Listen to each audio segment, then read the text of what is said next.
questions. Questions orales. L'honorable chef de l'opposition. The Honourable Leader of the Opposition. All right, explain this, Mr. Speaker.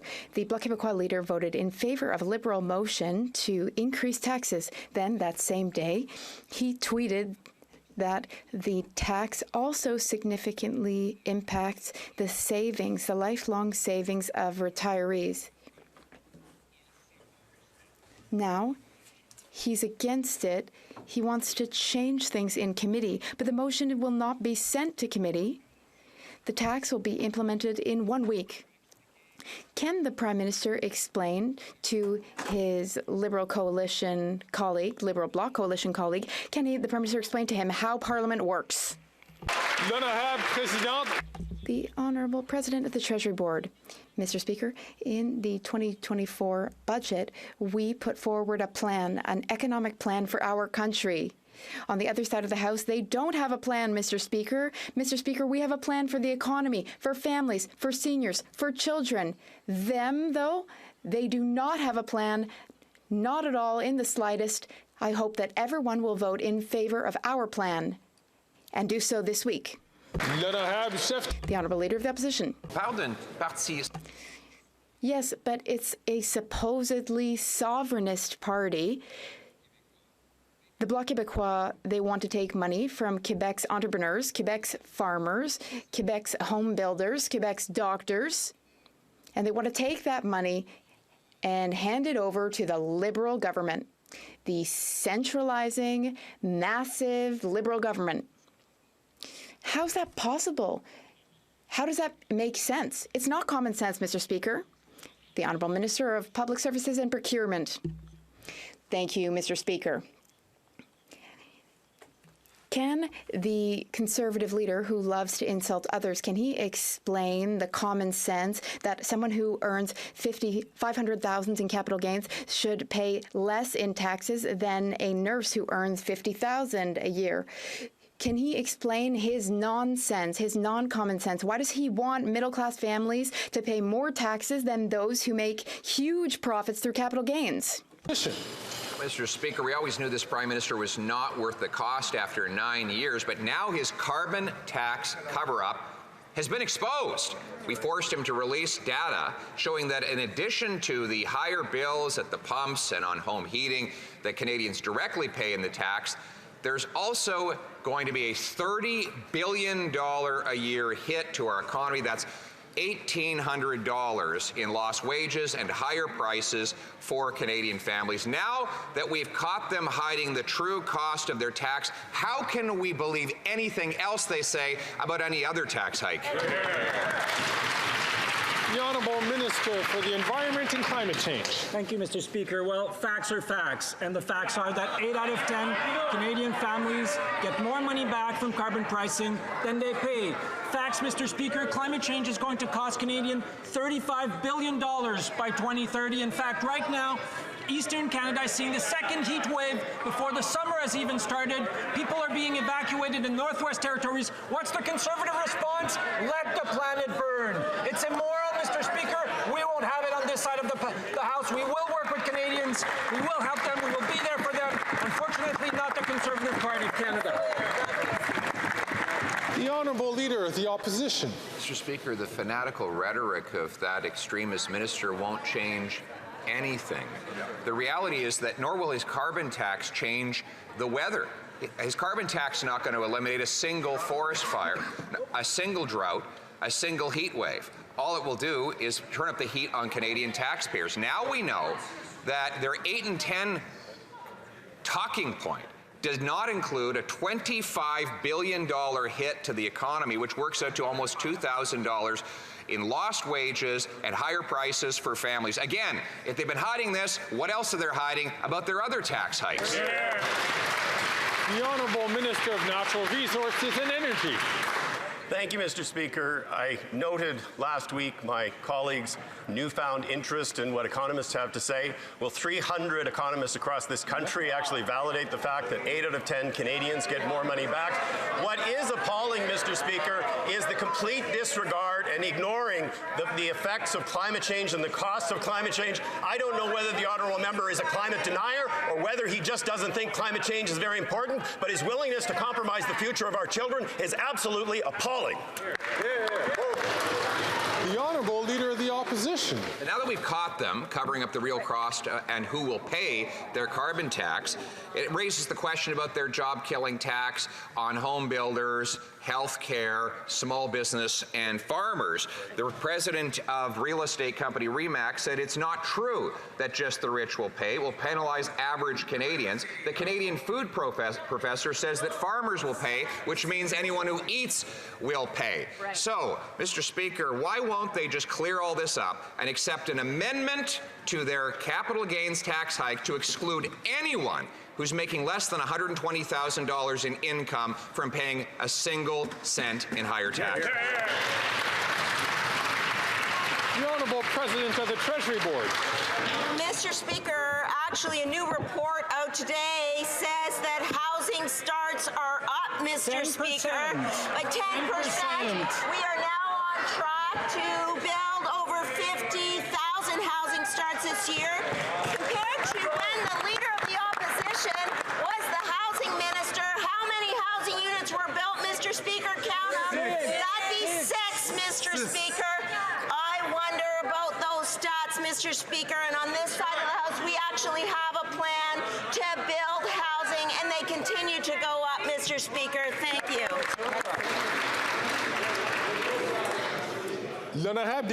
The Honourable Member for La Prairie. Well, we're back to square one in the ongoing saga of foreign interference. One leader says everything's hunky-dory, nothing to see here. Another leader says things are not going well at all, that the House is on fire. Both are asking us to have blind faith in their judgment, but their public statements prove that when the decisions were handed down, at least 2 people were not at home. None of this has helped, but now there's a risk that the Hogue Commission will be called into question if the judge doesn't come to the same conclusions as one of our 2 chatty Cathys. Is it too much to ask to just let the Commission do its work? The Honourable Minister of Public Safety. Thank you, Mr. Speaker, and I thank the member for La Prairie for his question and for his hard work that we've done together. As I've said, we have given the Hogue Commission the mandate and terms of reference to look into all issues related to foreign interference and our democratic institutions. We were encouraged by the fact that the Hogue Commission is ready to look into the matters studied by NSICOP. We look forward to collaborating with the Hogue Commission in this regard. The Honourable Member for La Prairie. Well, obviously, we wouldn't be in this situation if the Prime Minister were trustworthy in this matter. He has been receiving intelligence briefings on interference for years. But he himself has admitted that he doesn't even read these briefings. The Prime Minister has had the infamous report on politicians under foreign interference in his hand since March, Mr. Speaker, but he still hasn't done anything. But, it had to come out in the papers for him to finally take an interest in the matter. It's truly disheartening. How can we expect the public to trust him to be responsible enough to fix his own caucus if necessary? Because he never actually does anything. The Honourable Minister of Public Safety. Mr. Speaker, the member for La Prairie is normally an optimistic politician. Our government has taken this matter seriously right from the get-go. We take foreign interference very seriously and always have. The colleague knows that we will work with parliamentarians. In fact, just recently we worked together in this House to pass a very important bill to strengthen our security enforcement agencies and organizations. So that was a partisan question, but we as a government, we take our responsibilities seriously to strengthen our democratic institutions against the threat of foreign interference. From Burnaby South. It's been 9 long years since the Truth and Reconciliation report was released. The Prime Minister claimed that the Indigenous communities were his most important relationship. Well, the commissioners today say progress is too slow. The Prime Minister's turned his back on Indigenous people. And every broken promise means Indigenous people have to wait even longer for clean drinking water, for adequate housing, for health care, for the services that they need, for justice. So when will the Prime Minister stop turning his back on Indigenous people? The Honourable Minister for Indigenous Services. Mr. Speaker, we've come a long way since 2015. In fact, we've seen an increase of 185% in spending on Indigenous priorities. Just today, I stood with the National Chief who talked about the improvement of the relationship between Canada and First Nations people. We made an announcement to support Ontario to deliver health care in the Winnebago Health area for $1.2 billion, Mr. Speaker. We'll continue to work on reconciliation with colleagues across the country. I want to thank all of the First Nations and Indigenous leaders who are working so hard. L'honorable député de Burnaby. The honourable member for Burnaby South. When New Democrats force them to. It's been 9 years. 9 years since the Truth and Reconciliation Commission published its report. Today, the commissioners are unequivocal in stating that the Liberals' progress has been too slow. They are dragging their feet, and every day that passes is another day without housing, without drinking water, without justice. Can the Prime Minister admit that he would not be dragging his feet if it were CEOs urging him to take action? L'honorable Minister for Indigenous Services. Merci, Monsieur le Président. Thank you, Mr. Speaker. We are working very, very hard with our Indigenous partners. Today, with First Nations people every single day to do the kinds of things that the member opposite is talking about. Close infrastructure gaps, Mr. Speaker. Lift boil water advisories, Mr. Speaker. 96% of First Nations now live in communities with access to clean water, and we won't rest till it's done. The Honourable Member from Stormont Dundas, South Glengarry. Last week, only after relentless pressure from Conservatives, the Liberals finally ended their carbon tax cover-up. The numbers show the NDP Liberal carbon tax is going to blow a hole of $30 billion a year once they fully quadruple the carbon tax. That is nearly $2,000 per family per year. This radical environment minister knew that all along. Instead of publishing the report, he gagged and ridiculed the independent parliamentary budget officer. So the question is whether never-ending tax hikes finally stop, or better yet, will this minister just resign? The Honourable Minister for the Environment and Climate Change. Mr. Speaker, 8 out of 10 Canadians do better where the federal system apply than not, Mr. Speaker. And the Conservative Party of Canada, after campaigning to put in place carbon pricing during the last election, now has turned their back on them just as much as they've turned their backs on Canadians, Mr. Speaker. Their only answer to climate change is to ignore it and to let the planet burn. This is immoral. We won't let this happen on this side of the House. We will be there to support Canadians, unlike the Conservative Party of Canada. Hear, hear. The Honourable Member from Stormont Dundas, South Glengarry. And after 9 years, they don't have an environmental plan, they have a tax plan. And a tax plan they were trying to hide from Canadians, but it was Conservatives that finally got the answers that show the $30 billion a year hole it is blowing in our Canadian economy. A $1 billion tax increase to farmers coming up, quadrupling the carbon tax to 61 cents a litre on the price of gas. It is out of touch, it is arrogant, and it is punishing Canadians when they need help. Will this minister get with reality, finally stop increasing the carbon tax, and again, just better yet, fire himself? The Honourable Minister for Natural Resources and Energy. Thank you, Mr. Speaker. On this side of the House, what we have is a comprehensive plan to address the threat of climate change, one of the most comprehensive in the world. We also have a plan for the economy, one that will ensure economic jobs, economic prosperity in a low-carbon world. What is astonishing, Mr. Speaker, is the fact that these folks have neither. They have neither an environmental plan to save the planet from burning. They have not an economic plan. And with the height of hypocrisy, that member over there actually campaigned on putting on a price on pollution. Where were they?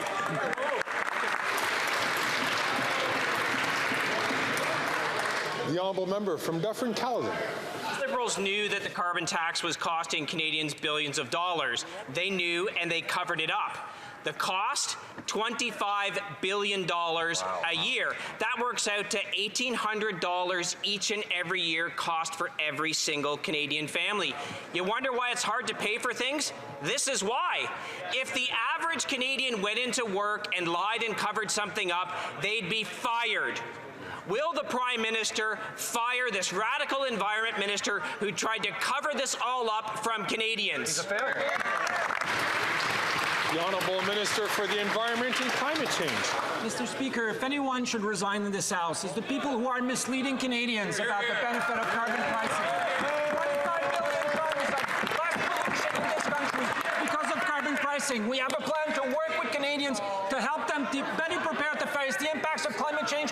They have nothing. No plans for adaptation, no plan to reduce the amount of pollution, and no plan for the economy, Mr. Speaker. If anyone should resign, it should be them over there. The Honourable Member from Dufferin-Caledon. You want to talk about misleading Canadians? Pretending you have an environmental plan. Greenhouse gas emissions actually went up year over year. Canada is now ranked 62nd out of 67 for emissions performance reductions. We're now ranked with the low-performing countries. All the while, they're bankrupting Canadians while these limousine liberals drive around and preach, you should just take it. It's all a pack of lies, Mr. Speaker. This Environment Minister should be fired for covering up the truth of the cost of the carbon tax for Canadians. Will he resign?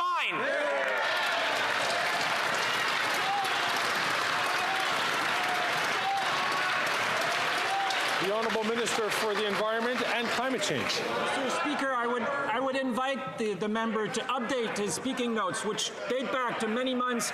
We've just received, in fact, the Climate Scorecard 2024 Government Climate Leadership Award, Mr. Speaker. Canada.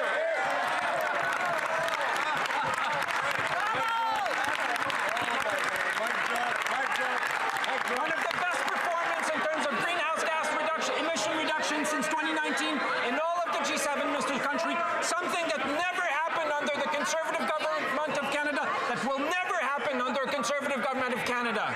Hear, hear.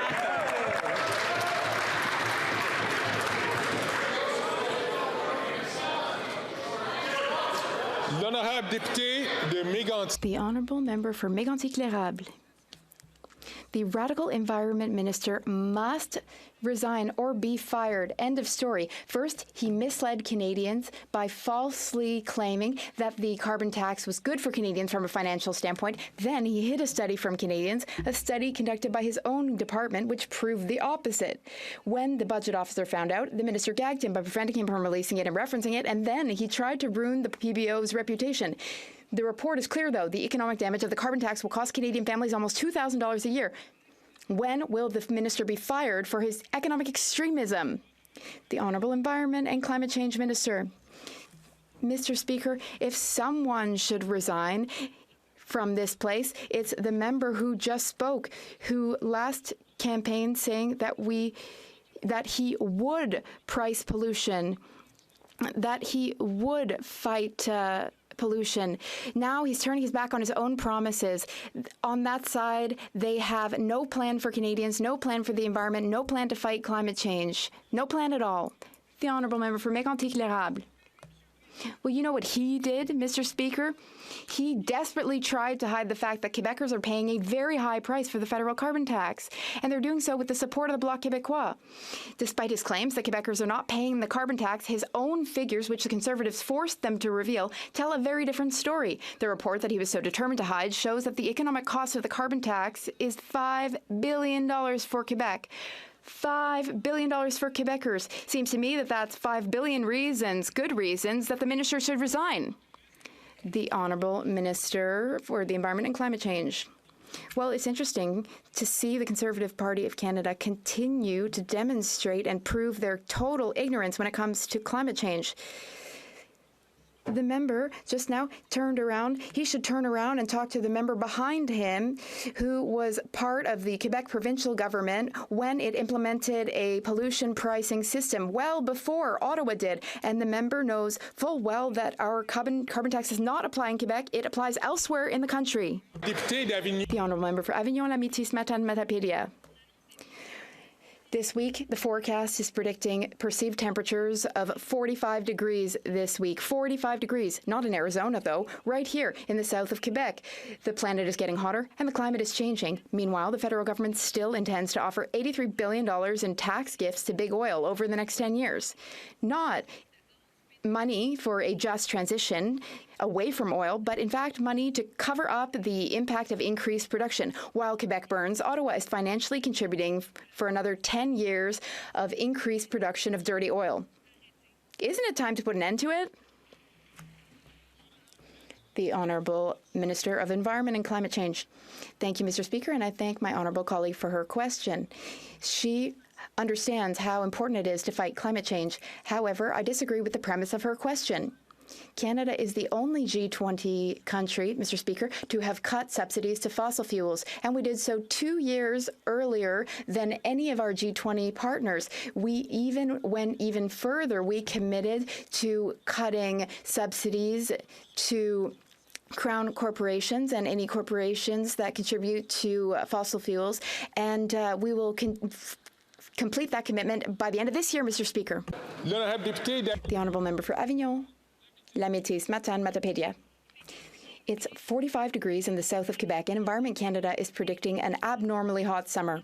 According to the United Nations, 90% of the world's oceans have experienced unprecedented heat waves last summer, and the St. Lawrence River has not been spared. Quebec's climate change experts are predicting a warming of 7.6 degrees in the north, which is in fact 5 times more than the Paris Agreement target. Meanwhile, Ottawa is handing out $83 billion in tax gifts to big oil and another $34 billion to buy itself a pipeline. Wouldn't those billions be better spent on adapting to climate change? The Honourable Member for Minister for Environment and Climate Change. Well, I'd like to thank my colleague for her question, and I'd like to state that last year Canada passed a national climate change adaptation strategy for all provinces, territories, and Indigenous groups work together to help us develop that strategy so that together we can better prepare for adapting to climate change. And next week we have a meeting of all FPT ministers responsible for environment to continue to strengthen national adaptation policy. The Honourable Member for Avignon, La Métis, Matapédia. Well, one report, according to an inventory report, we learned that dirty oil is in fact even dirtier than we thought. The federal government realized that it was miscalculating fugitive emissions from wells, flares, and pipes. What that means is that the 2021 emissions were retroactively increased by 38 megatons of GHGs. Well, that's good news if Ottawa is calculating more accurately, but it's bad news for the planet. Investing $117 billion in dirty oil, which is even dirtier than we thought, is that the lapsed environmentalist minister's plan to fight climate change? The Honourable Environment and Climate Change Minister. Well, I said it in English earlier, but for my colleague, I'll say it in French. Canada was just given the 2024 prize for the climate scorecard when it comes to our climate change performance. Between 2019 and now, we've been one of the highest performing countries in the G7 when it comes to reducing GHG emissions, Mr. Speaker. And yes, we do need to do more. I do agree with her on that. That's why through our plan, we are continuing to make progress. Within the next year, we will put forward a plan to cap oil and gas GHG emissions over time to ensure that that sector, like other sectors, does its fair share to bring down emissions. Honourable Member from Lakeland. Common sense Conservatives got proof that the Liberals kicked and screamed to hide, but most Canadians already know. After 9 years, the NDP Liberals' carbon tax is not worth the cost. It will gouge Canada's economy for about $30 billion. That's almost $2,000 for every household each year. In Lakeland, a family farm paid nearly $500 in carbon tax in 1 month. An agricultural group paid $5,000 in just 6 months, both before the April 1st hike. So will the Environment Minister finally just admit his failed carbon tax is a cash grab and resign? The Honourable Minister for Natural Resources and Energy. Thank you, Mr. Speaker. I would invite my honourable colleague to actually go and have a conversation with the 300 economists who have validated that 8 out of 10 families get more money back, that the price on pollution is a driver of innovation, is a driver of investment in our economy. Across the aisle, we have a Conservative Party in this country that denies the existence of climate change and has no economic plan to ensure prosperity in the future for people from coast to coast to coast. It is truly a shame. They are abandoning the future of our children and the future of our country. Absolutely. Shame. The honourable member from Lakeland. Well, he should actually listen to what Canadians are pleading with him about, because emissions are up and so are the price of everything. It's all a sham. But the truth is, not once did the 1,200-page analysis show Canadians are better off with their carbon tax and rebate. The worst thing is the Prime Minister fought to hide those real costs of his agenda, even though he's never had to worry about affording anything in his entire life. He has the gall to tell Canadians that paying more for gas, heat, and groceries makes them better off, just like hiking taxes on small business and farmers he claims makes Canadians better off. So none of it is true, and none of it's worth the cost or the cover-up. So if the fibbing Environment Minister won't resign, will the PM finally just fire him?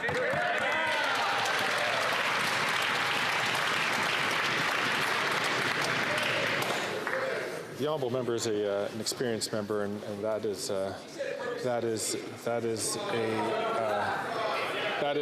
getting very close to the line in terms of what is acceptable parliamentary behaviour. I will look at that question a little bit more carefully. The honourable member, the honourable minister for Natural Resources and Energy. Thank you, Mr. Speaker. My honourable colleague and her colleagues across the aisle may be entitled to their own opinions, but they are not entitled to their own facts. The fact is that emissions are down in a significant way. The fact is that 300 economists, experts in their field, say that 8 out of 10 Canadians get more money back. Those are facts, Mr. Speaker. What's also a fact is that party across the way has no plan to address climate change, no plan for the economic future of the country. It is also the case that they all campaign on putting in price on pollution. If anybody should resign, it's those members opposite.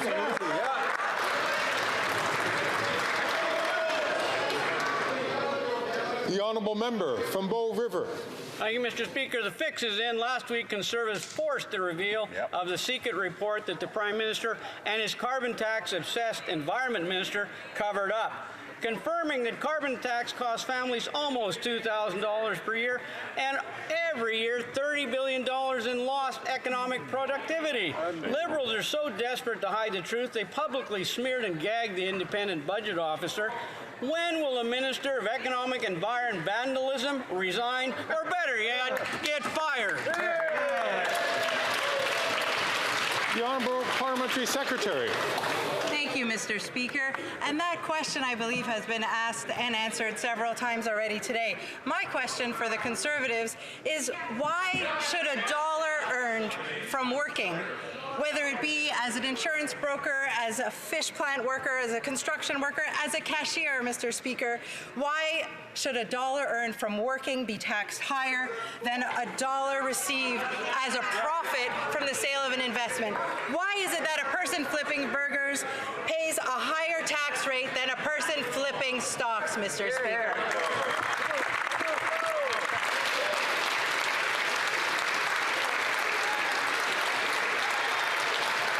Order.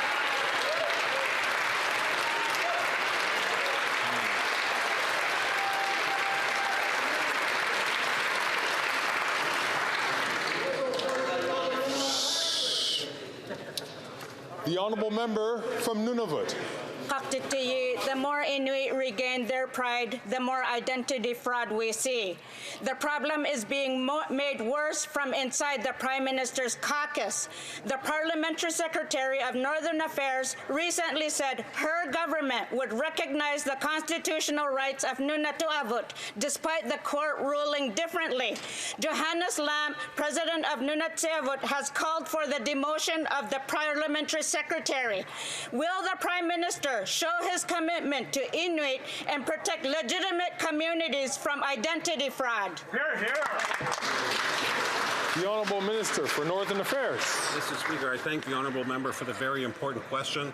Our government is fully engaged to making sure that all Section 35 rights are developed and exercised with everybody who deserves Section 35 rights. We will continue engaging. We will continue talking to communities, be they First Nation, Inuit, or Métis, and we will make sure that Section 35 rights are respected.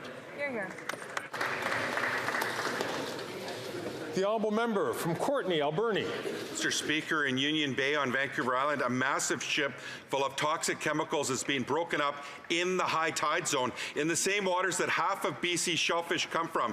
Recent tests show that this area has become a toxic wasteland, with copper levels 15 times higher than they should be. Local government, First Nations, and the province are calling for the federal government to act, but the Liberals are instead green-lighting the dumping of toxic waste on our coast. When will the Liberals finally put an end to this harmful shipbreaking and protect local health and the economy? Hear, hear. The Honourable Minister for Fisheries and Oceans.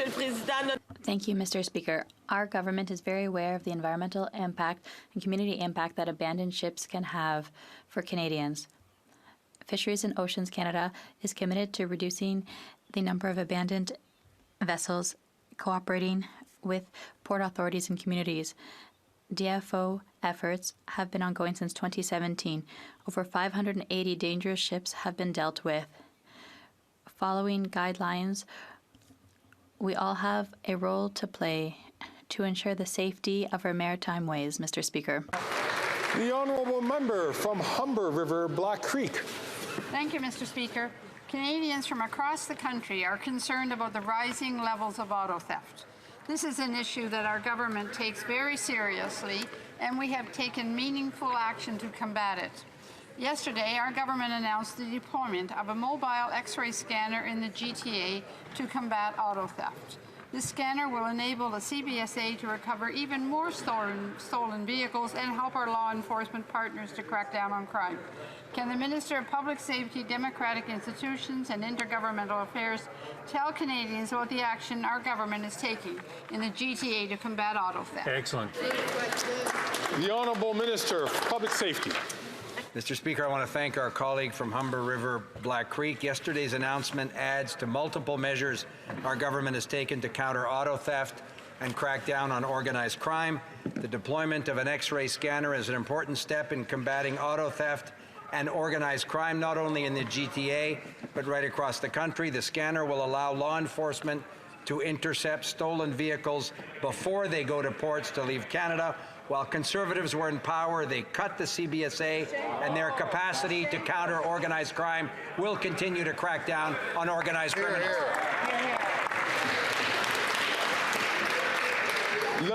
The Honourable Member for Charlesbourg-Haute-Saint-Charles. July 1st, Moving Day in Quebec is fast approaching, and we are facing a disaster due to the housing crisis. The government, supported by the Bloc, has created this situation with its exorbitant inflationary spending. We are now seeing homelessness in places like Trois-Rivières, Rimouski, Rouyn-Noranda, and Sept-Îles. All these cities are in Bloc ridings. Will the Prime Minister and the Bloc commit to stop wasting taxpayers' money to alleviate the housing crisis? The Honourable Minister of Public Services and Procurement. Thank you, Mr. Speaker. It's been some time since we've reminded my colleague, the member for Charlesbourg-Saint-Charles, that 6 affordable housing units were built by his Conservative leader over the course of his whole career as Minister of Housing throughout the country. In just his writing, 222 have been built, and in the coming days, we will be announcing more in the very heart of his writing. Would he like to invite me to tour those many housing units, many more than were built by his Conservative leader? The Honourable Member for Charlesbourg-Haute-Saint-Charles. Mr. Speaker, the Bloc voted for $500 billion in budgetary appropriations, contributing to the current housing crisis, and the Bloc voted with the Liberals against our leader's bill to make housing more affordable. And now, newspaper articles are telling us that homelessness is skyrocketing precisely in Bloc ridings. Quebecers are suffering and have lost confidence in this government and their Bloc friends. Will the government do the right thing and call an election now? The Honourable Minister of Public Services and Procurement. Thank you, Mr. Speaker. What we can do right now is go visit some of the 222 affordable housing units that were built in the past months in his writing, the hundreds and thousands that will be built in the coming years with the support of the Government of Quebec. That doesn't compare very favorably to the 6 affordable housing units built by the Conservative leader, the insulter-in-chief, because he calls Quebec's municipalities incompetent. He only built 6 during his whole career as Minister of Housing. The Honourable Member for Bellechasse-les-Etchemins-Lévis. Thank you, Mr. Speaker. After 9 years of this Liberal government, Quebecers are living in housing hell. The lack of affordable housing throughout Quebec is forcing many women to stay in violent relationships. Not only did the Bloc make the housing crisis worse by voting for $500 billion in budgetary appropriations, it also voted with the Liberals against the Conservative leader's bill to accelerate the construction of affordable housing. Can the Bloc and this Prime Minister stop imposing misery on Quebecers by voting against measures designed to improve their well-being?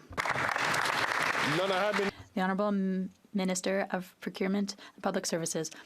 Thank you, Mr. Speaker. I wouldn't want to compare the record of the members for Quebec.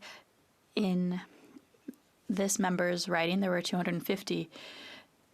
It's a lot more than the 6 affordable housing units, 6, Mr. Speaker, built by the member of Carleton, the Conservative leader, insulter-in-chief, because he was so incompetent. That's what he built throughout his career all over the country.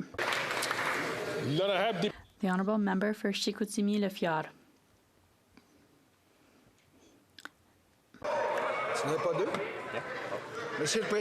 Mr. Speaker, with 2 weeks to go before moving day, Quebecers are worried.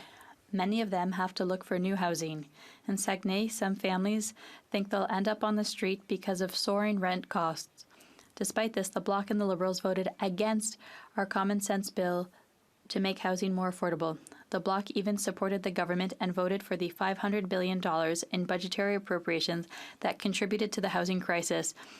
It will cost you to vote Bloc, especially in Saguenay-Lac-Saint-Jean. When will the Liberals, supported by the Bloc, finally listen to us? The Honourable Minister of Public Services and Procurement. Bad news, Mr. Speaker, for the member for Chicoutimi-Le 181 affordable housing units were built in his riding, but the good news is that 181 is 30 times more than the 6 affordable housing units built by the Conservative leader during his whole career as Minister of Housing throughout the country. 6 affordable housing units, Mr. Speaker. I know it's hard to believe, but that's the number. Fortunately, in his writing, there have been 181 over the past few months, and there will be more in the coming months.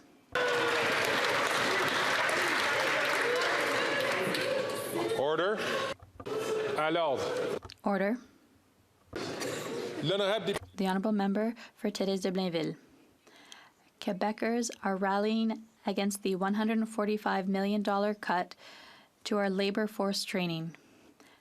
The Government of Quebec and labour market partners have asked Ottawa to reconsider in a letter signed by the FTQ, CSN, CSQ, Conseil du Patronat, Chambers of Commerce, manufacturers, and exporters.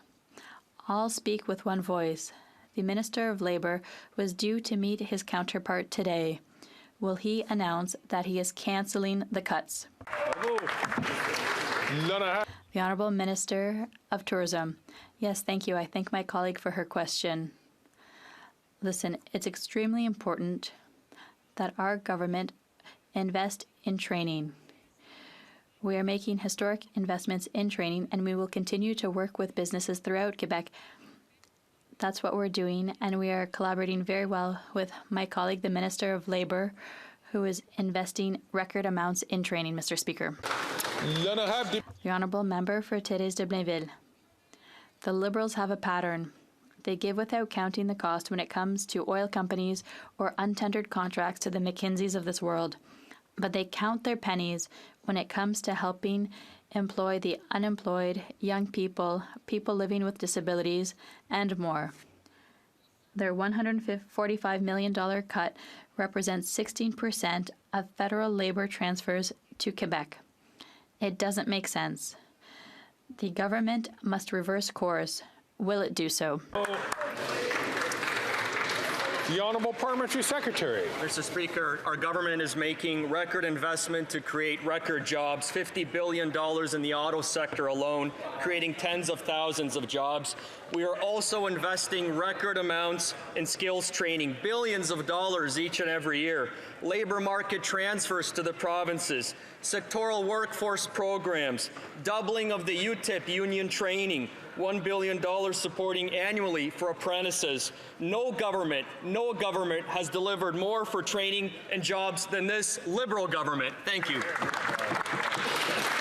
The Honourable Member from Niagara Falls. Speaker, Niagara Falls is powered by tourism, and I'm already hearing concerns from small business operators over this Liberal NTB government's new capital gains tax. Simply put, after 9 years, these Liberals don't care about small business. Remember, it was this government that called them tax cheats. Now these small businesses are falsely being targeted by this NDP Liberal coalition as the top 1%ers who need to pay more. Speaker, how many family-run businesses are going to be unfairly taxed and face ruin because of this government's policy? Many. The Honourable Parliamentary Secretary to the Deputy Prime Minister, Minister of Finance. Thank you, Mr. Speaker, and I would invite my colleague opposite to look into the important small business tax exemption that is also coming into effect. But, Mr. Speaker, I would like to know why the Conservatives would rather slash the pensions of our seniors than ask the wealthy to pay just a little bit more. Mr. Speaker, I would like to ask the Conservatives why they would rather cut school lunches for over 400,000 children than to ask the 1% in our society to pay just a little bit more, Mr. Speaker. The Honourable Member from Niagara Falls. Speaker, the member should be speaking to Nick and his family, who recently sold their tourism retail business after 40 years in operation. The price they negotiated this past winter did not account for this surprise, massive, and unfair Liberal tax hike they will now be facing. In fact, Nick writes, the sale was for the retirement of 4 families, and the extra loss of income that we did not anticipate is utterly unfair. Why is the Minister of Finance targeting small family-run businesses and ruining their retirement dreams? The Honourable Minister for Small Business. Mr. Speaker, unlike the Conservatives who continue to mock the supports we provide small businesses or vote against all the supports we provided with small businesses, we on this side of the House, Mr. Speaker, we will continue to support small businesses. And in fact, on this side of the House, we reduced small business taxes from 10.5% to 9%. We will continue to support small businesses and be there for them to start, grow, and scale their businesses. Thank you, Mr. Speaker. The Honourable Member from Battleford, Lloydminster. Speaker, millions of Canadians are without a family doctor, and the shortage is even more severe in rural and remote communities. The carbon tax already punishes them for driving long distances when they have no other choice. And now the Prime Minister's job-killing tax on healthcare will make it even harder to find a doctor. Mr. Speaker, it's not fair that Canadian families have to go without a doctor. So my question is, how many more Canadians will lose a family doctor just to pay for this Prime Minister's out-of-control spending? The Honourable Minister of Health. Thank you, Mr. Speaker, and of course asking for a more fair and equitable tax system where those that are the very wealthiest pay a little bit more in tax so that we can have monies for doctors and nurses and to make investments into our healthcare system is actually the answer, not the problem. The problem is Conservative cuts. The fact that they want to attack our healthcare system with deep cuts that would create much worse problems. Of course, the world has faced big challenges in healthcare coming out of COVID, and what we've seen in Canada is leadership. 26 agreement, $200 billion, dental care, pharmacare, and action across the board, Mr. Speaker. The Honourable Member for St. Laurent. Speaker, this time 2 years ago, Roe v. Wade was overturned in the United States. The fear and uncertainty this has caused millions of women cannot be minimized. It is a reminder that here in Canada, choice for women is paramount. While Conservative MPs celebrated the overturning of Roe v. Wade, our government stood committed to ensuring choice for women remained a fundamental right. Could the Minister of Women and Gender Equality and Youth share the importance of this work? The Honourable Minister for Women and Gender Equality. Thanks to the member for her fierce advocacy. Mr. Speaker, 2 years ago, Roe v. Wade was overturned in the U.S., and so many thought that was an impossibility. But that taught us that vigilance everywhere is imperative. This past weekend, I met Liz, a self-described old feminist in Thunder Bay, and Liz wanted me to remind Canadians that the right to an abortion is a human right and always worth fighting for. That's exactly what we will continue to do on this side of the House. That side of the House cannot say the same, Mr. Speaker. The Honourable Member from Brantford Brant. This government's capital gains tax is killing jobs in healthcare, home building, small businesses and farming. An agricultural producer in my riding is deeply concerned that this tax is undermining the profitability and sustainability in an already volatile business environment. Their current transition of ownership is severely impacted by these tax changes, rising input costs, and softening markets. The minister is raising taxes without even passing a law, which begs the ultimate question: how many more surprise tax hikes will this government spring on Canadians? Hear, hear.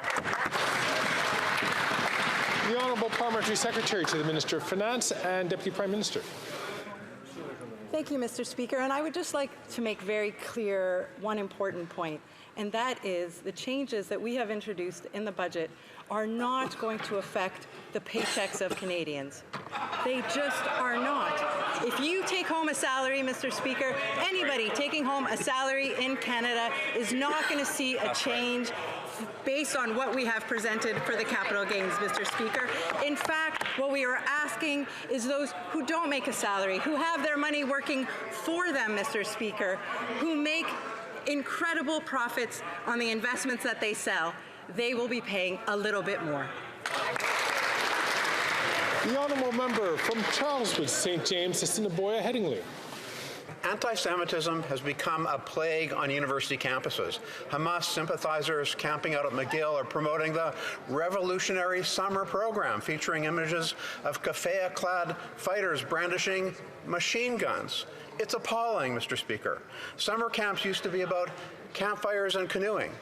After 9 years of this Prime Minister, it's become bring your machine gun to camp to threaten and harass Jewish students. It must be stopped. Now, what are they going to do about it? The Honourable Minister for Diversity and Inclusion. Mr. Speaker, I think every single Canadian and every single member in this House condemns anti-Semitism. Mr. Speaker, we know that combating anti-Semitism and hate takes concrete action. That is why in this particular budget, Mr. Speaker, we're investing $273 million towards Canada's first ever action plan on combating hate. We've also invested more than $200 million towards Canada's anti-racism strategy. We've launched the Community Resiliency Fund. We're working with the Minister of Public Safety. Mr. Speaker, we're going to continue to do everything possible to make sure we combat hate in this country and around the world. Thanks, Mr. Speaker. The Honourable Member from Selkirk, Interlake, Eastman. The Minister of Foreign Affairs told CBC News last week that it was news to her that Russian warships are docked alongside one of our Canadian naval vessels in Havana, celebrating the Cuban communist dictatorship. This morning, the Minister of National Defense was asked if he had told the Minister of Foreign Affairs, and of course, he denied it. It is both reckless and dangerous for the Liberals to honor Cuba, Russia's junior partner, and once again are undermining our relationship and support for Ukraine. So why is the Minister of National Defense using our Navy to cozy up to the communist regime in Cuba with our Russian adversaries? The Honourable Minister of National Defence. Mr. Speaker, I'd like to act surprised that the Conservatives are politicizing the Royal Canadian Navy deployments, but frankly, I'm not. To be very clear, Mr. Speaker, this was a military mission. Along with our American allies, the Canadian Navy and Air Force have been tracking the movements and activity of a Russian naval flotilla along the eastern seaboard and into Cuba with our Aurora aircraft and the HMSC Ville de Quebec. Upon the advice and at the request of the Royal Canadian Navy and the Canadian Joint Operations Command, I authorized the HMS Margaret Brooke to visit Havana. We were well aware that the Russians would be present at the same time, and we planned our mission accordingly.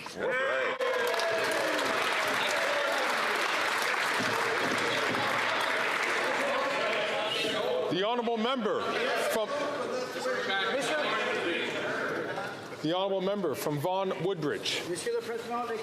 Mr. Speaker, Canadians know that auto theft is a growing problem and that organized crime is always reinventing itself to thwart the tactics of our police forces. Yesterday, our government announced the deployment of a mobile X-ray scanner that can scan cargo containers for stolen vehicles. Can the Minister of Public Safety inform this House of the actions taken by our government to intercept more stolen vehicles and disrupt the organized crime groups behind auto theft? Thank you. The Honourable Minister of Public Safety. Mr. Speaker, I thank our colleague for Vaughan Woodbridge for his work on this issue, of course for his French as well. The deployment of an X-ray scanner to find stolen vehicles within cargo containers is an important tool for the Canada Border Services Agency in fighting organized crime across the country. When the Conservatives were in power, they cut funding to the agency, cut funding for law enforcement to fight organized crime, and cut services to Canadians. We are doing the opposite. We will protect Canadians. The honourable member from Edmonton, Strathcona. It's been 3 years since Kabul fell, and for Afghans, life gets worse every day. Canadians want to help Afghans living under the horrific Taliban rule, but this government is getting in the way. The flawed bill that they passed a year ago, C-41, hasn't been implemented. There's been no guidance and no funding for any Canadian organization. Nothing. As Afghan girls face gender apartheid, as people starve, the incompetence of the Liberals is staggering. Why is the government delaying the much-needed aid to save lives? The Honourable Minister for International Development. Mr. Speaker, in June of last year, Bill C-41, which created a humanitarian exception as an authorization regime, was passed. This new legislation facilitates Canada's engagement to address humanitarian crisis and advance human rights globally, while also ensuring strong counterterrorism financing provisions. There is no doubt that any delays on such an important matter are frustrating for all of us. We're hopeful that this will launch in the near future. The honourable member from Spadina, Fort York. Mr. Speaker, the Prime Minister once said that he thought NSICOP was well suited to examine foreign interference in Canada's democracy and democratic institutions. But apparently, not anymore. Why the change? Was it an NSICOP report that shed some redacted light on the willing involvement of Liberals guilty of seeking political and financial benefit? Does the Prime Minister still feel that, quote, Canadians need to have faith in their institutions and deserve answers and transparency, end quote? Or has his party's Beijing masters called for a reversal? The Honourable Minister for Public Safety. Mr. Speaker, our colleague should be careful before he simply makes up stuff in question period and asserts things that he knows are absolutely false. He knows very well, Mr. Speaker, that our government created for the first time ever a committee of parliamentarians to oversee the work of our security agencies. We think it's important for parliamentarians from every political party and the other place to do this important work. We've acted on their recommendations. We thank them for this important contribution to the fight against foreign interference and to a series of other measures important for assuring the national security of all Canadians. So brings us to the end of question period. I wish to draw the attention